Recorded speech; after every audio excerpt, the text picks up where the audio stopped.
آج انشاءاللہ یہ نعت شریف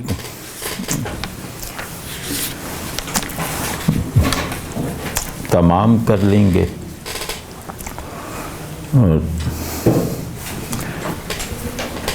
حالی کی نعتیہ شاعری کا ایک بہت قیمتی جوہر یہ ہے کہ اسے دیکھنے والے کو دینداری کا ایک کھویا ہوا تصور بھی گویا دوبارہ دستیاب ہونے لگتا ہے. اور اس کے ساتھ ساتھ کچھ اور عناصر بھی ہیں. دینداری کہتے ہیں اپنے دین کے آئیڈیلز کو اپنے اندر زندہ، بیدار اور پروڈکٹیو رکھتے ہوئے اسے اجتماعی سطح پر ایکچوئلائز کرنے کی مسلسل جد و جہد میں رہنا.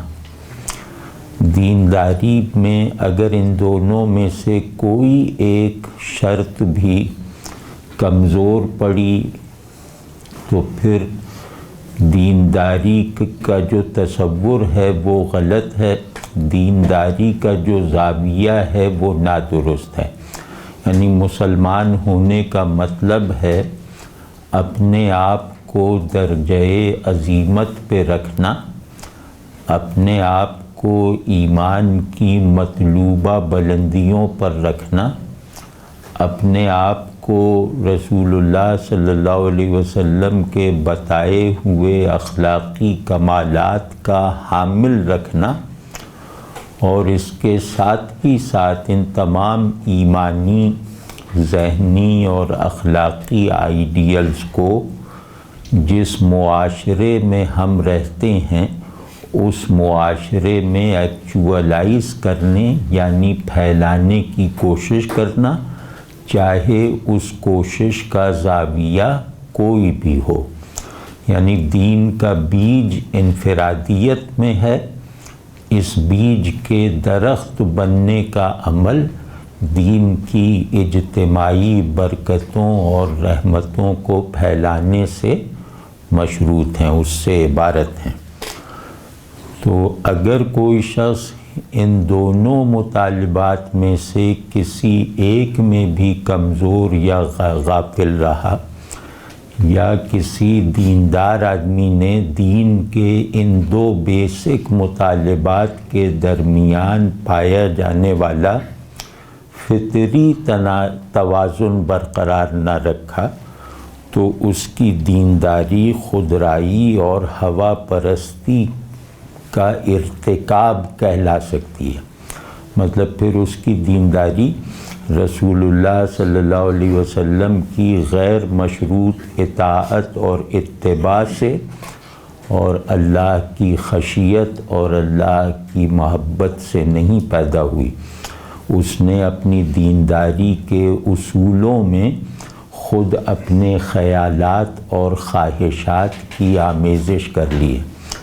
کیونکہ تنہائی میں دیندار بننے کے مراحل طے کرنا، تنہائی میں تزکیہ نفس کی منزلیں سر کرنے کے لیے مجاہدات کرنا، ان سب چیزوں سے ایک طرح کی نفسیاتی تسکین حاصل ہوتی ہے جو لازماً خود پسندی پر منتج ہوتی ہے، جو لازماً اپنے امتیاز اور انفرادیت کے ادراک اور پھر اظہار پر اینڈ کرتی ہے.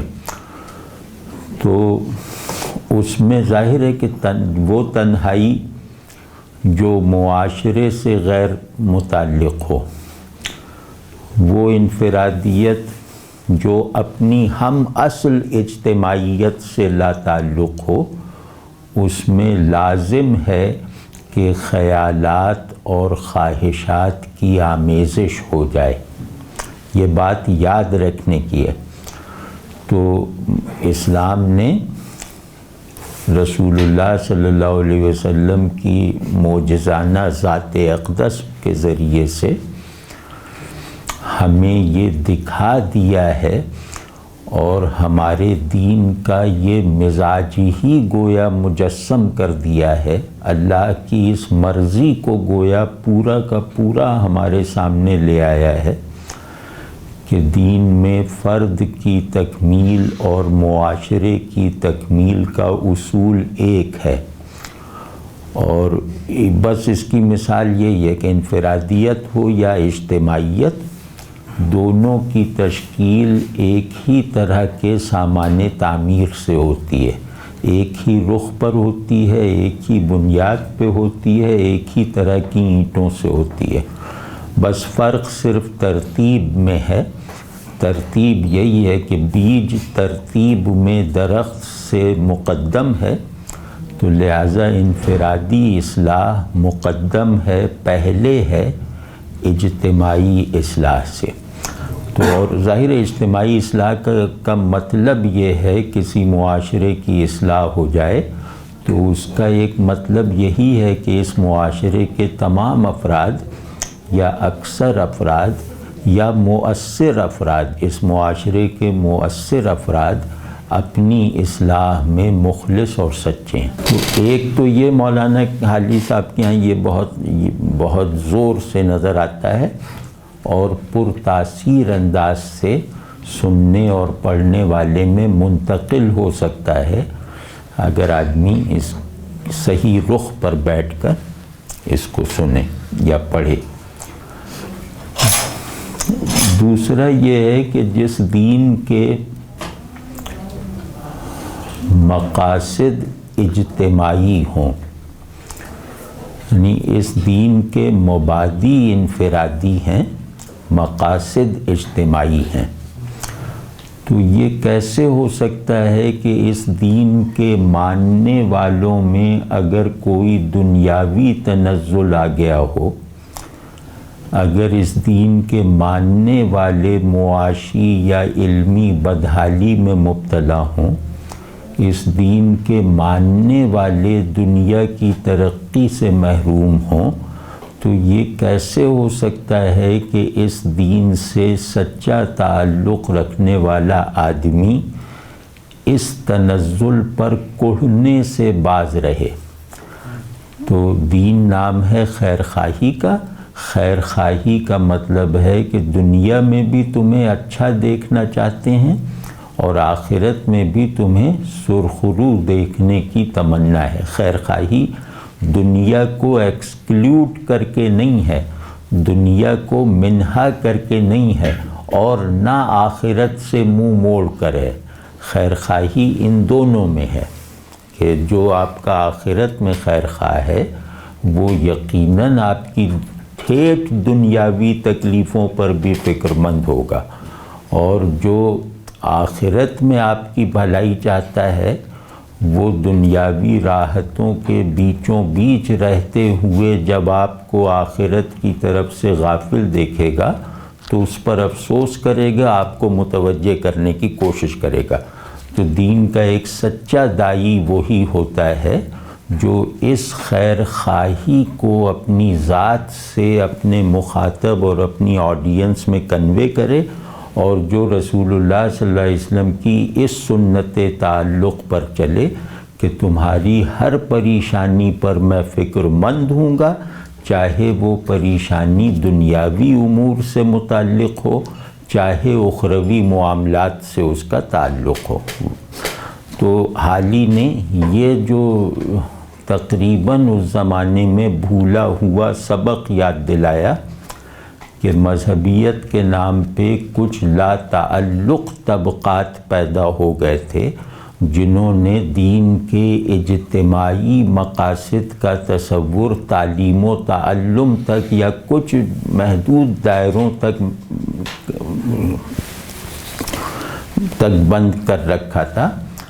تو حالی یا ان جیسے دیگر لوگوں نے آ کر ہمیں یہ بھولا ہوا سبق یاد دلایا کہ اگر اس دین کے علماء کو دنیاوی علم میں ہماری پسماندگی کا قلق نہیں ہے اور اس پسماندگی سے نکلنے کی کوششیں نہیں کر رہے، تو اس کا مطلب یہ ہے کہ وہ لوگ اس دین کے علم میں ناقص ہیں.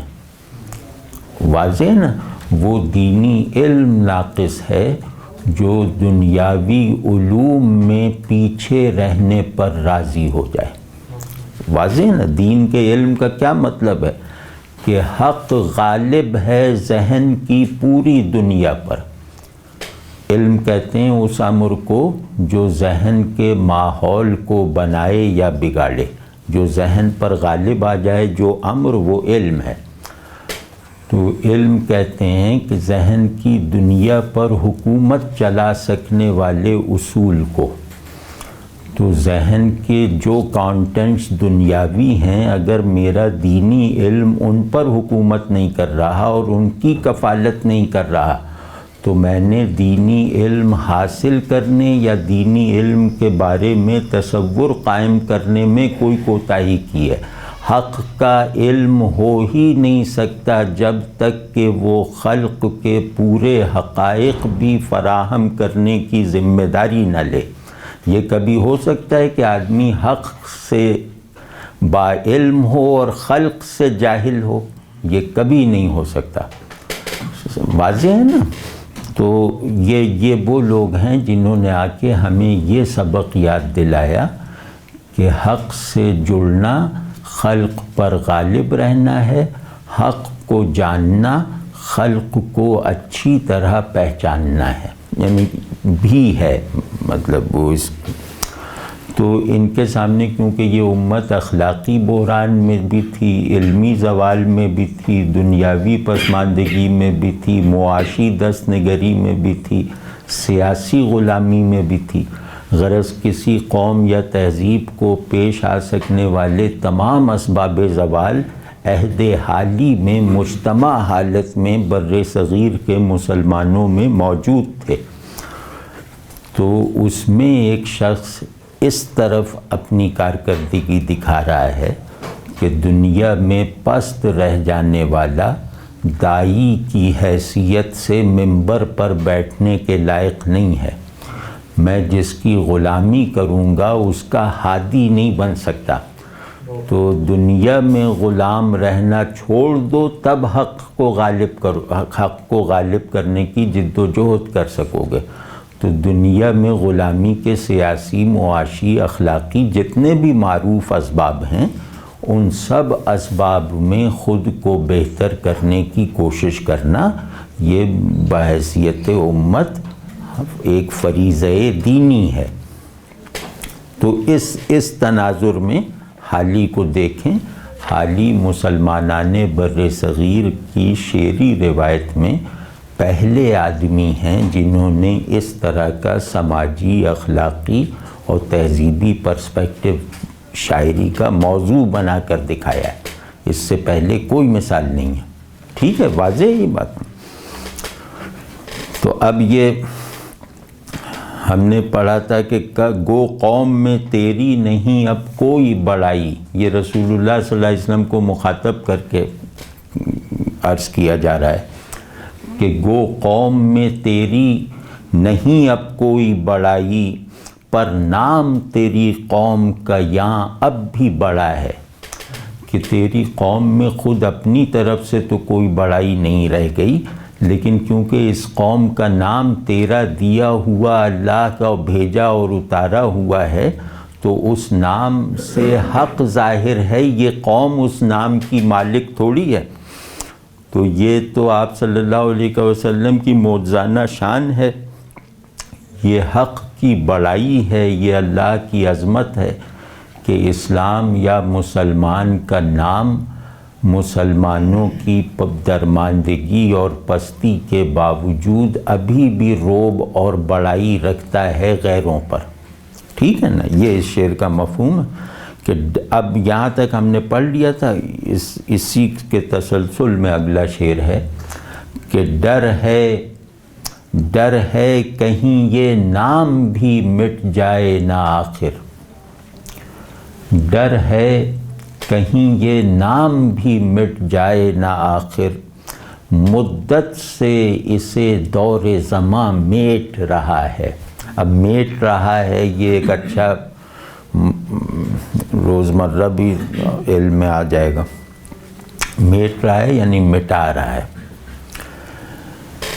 کہ ابھی تک تو مسلمان کے نام کا رعب باقی ہے اس کی تمام بے بسی کے باوجود، لیکن ڈر ہے کہ یہ نام اپنی اس رعب اور کشش کے ساتھ برقرار نہ رہے، ہمارے کرتوتوں کی وجہ سے بھی، اور دوسرے یہ کہ زمانے بھر نے مل کر متفق ہو کر اسے مٹانے کا تہیہ کر رکھا ہے.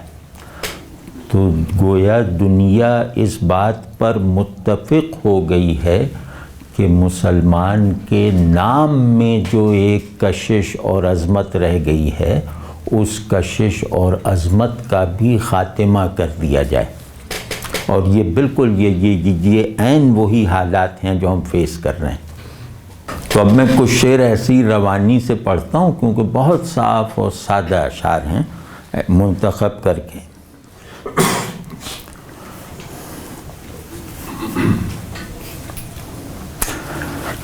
کہ جو کچھ ہیں وہ سب اپنے ہی ہاتھوں کے ہیں کرتوت، جو کچھ ہیں وہ سب اپنے ہی ہاتھوں کے ہیں کرتوت، شکوہ ہے زمانے کا نہ قسمت کا گلہ ہے.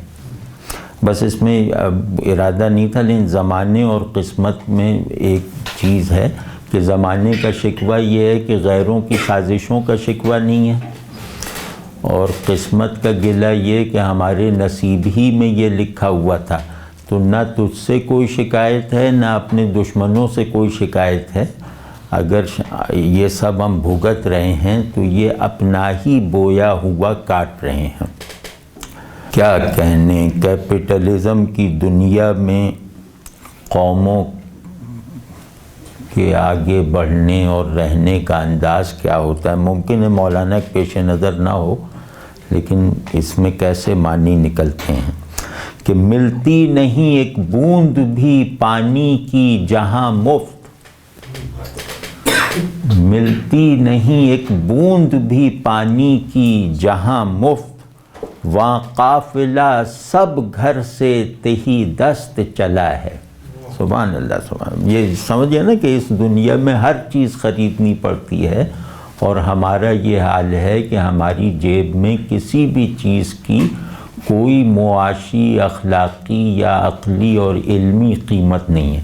یہ پانی کی بوند یا تو ایمانی سکے سے مل سکتی ہے، یا اخلاقی کرنسی میں مل سکتی ہے، یا علمی تصرف سے ہاتھ میں آ سکتی ہے، یا سیاسی غلبے سے قبضے میں آ سکتی ہے. غرض اس کو حاصل کرنے کے دنیا ایک پانی کی بوند ہے.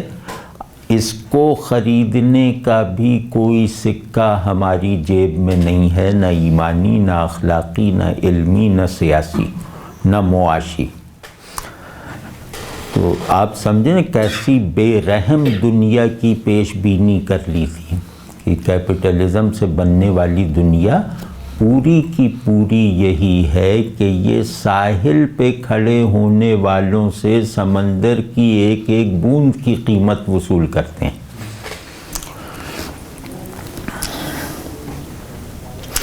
فریاد ہے اے کشتی امت کے نگہباں، فریاد ہے اے کشتی امت کے نگہباں، بیڑا یہ تباہی کے قریب آن لگا ہے. اب یہ ان میں شرح کی اور گفتگو ضرورت نہیں. فریاد ہے اے کشتی امت کے نگہباں، بیڑا یہ تباہی کے قریب آن لگا ہے، اور صدمہ در دنداں کو تیرے جن سے کہ پہنچا.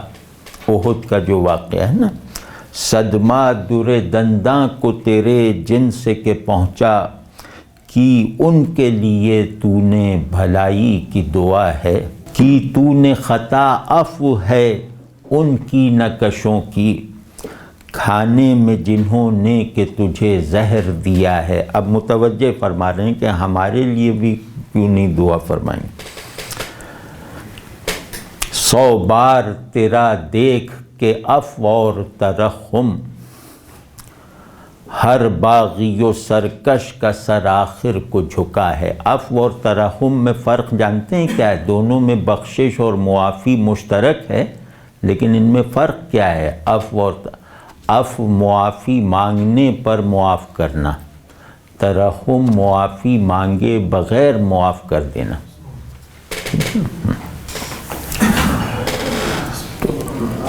برتاؤ تیرے جب کہ یہ عادا سے ہیں اپنے، عادا عدو کی جمع دشمن، برتاؤ تیرے جب کہ یہ عادا سے ہیں اپنے، عادا سے غلاموں کو کچھ امید سوا ہے۔ کر حق سے دعا امت مرحوم کے حق میں، کر حق سے دعا امت مرحوم کے حق میں، خطروں میں بہت جس کا جہاز آ کے گھرا ہے، خطروں میں بہت جس کا جہاز آ کے گھرا ہے۔ امت میں تیری نیک بھی ہیں بد بھی ہیں لیکن، امت میں تیری نیک بھی ہیں بد بھی ہیں لیکن، دل دادا تیرا ایک سے ایک ان میں سوا ہے۔ یعنی اچھا برا ہونا آپ صلی اللہ علیہ وسلم سے محبت میں تفاوت کا سبب نہیں ہے۔ اس امت کی یہ بناوٹ ہے کہ ممکن ہے کہ ایک آدمی برا ہو لیکن آپ صلی اللہ علیہ وسلم پر جانثاری کا جذبہ اس کا اتنا ہی ہو جتنا کہ کسی اچھے متبع سنت کا ہے۔ مطلب کہ اس امت پہ ایک خاص کرم ہے اللہ تبارک و تعالیٰ کا۔ تدبیر سنبھلنے کی ہمارے نہیں کوئی، یہ آخری اشعار ہیں۔ تدبیر سنبھلنے کی ہمارے نہیں کوئی، ہاں ایک دعا تیری کہ مقبول خدا ہے۔ واضح ہے نا؟ اب اس کو کھولنا اس کو وہ ہے، ہاں ایک دعا تیری کہ مقبول خدا ہے۔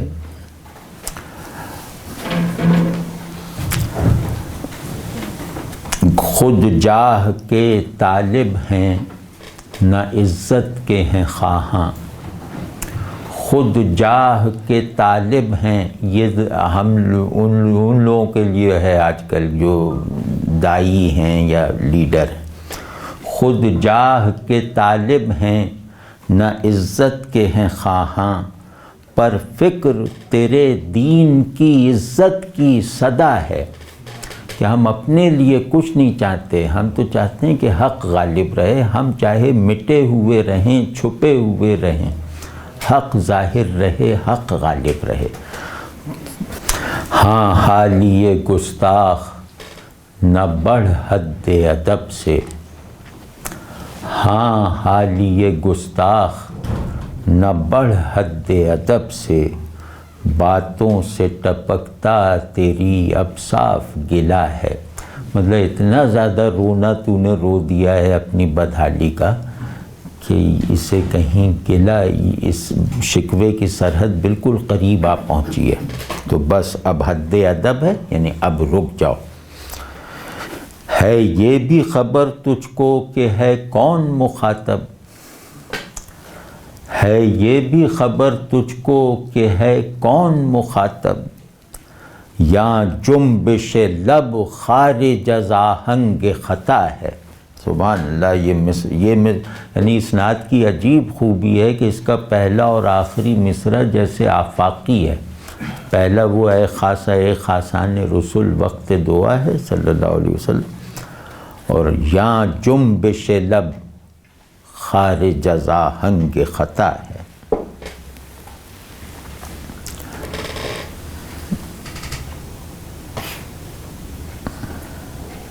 اس کو سمجھے بھی کچھ، یا جنبش لب خارج از آہنگ خطا ہے، یا جنبش لب خارج از آہنگ، اس میں جو ہے ایک مجھے لگ رہا ہے کہ اضافت کہیں وہ نہ ہو، غلط نہ ہو۔ ہاں بالکل، یہ یہاں اضافت چھپی ہوئی ہے، اضافت ٹھیک نہیں ہے. یہ مصرع اس طرح ہوگا کہ یہاں جنبش لب خارج از آہنگ خطا ہے، کہ یہاں ادب کے آہنگ سے خارج ہو کر ہونٹ ہلانا بھی جو ہے وہ جرم ہے، وہ گناہ ہے، وہ غلطی ہے، وہ بے ادبی ہے. تو رسول اللہ صلی اللہ علیہ وسلم سے گفتگو کا سارا آہنگ، سارا لحن، سارا پیٹرن وہ ادب اور محبت پہ ہونا چاہیے. اگر اس بنیادی آہنگ سے خارج ہو کر، اس بنیادی انداز سے باہر نکل کر ایک سانس بھی لی تو وہ گناہ ہے، وہ جرم ہے. تو ہونٹ ہلانا بھی یہاں ادب کے دائرے سے نکل کر جرم ہے.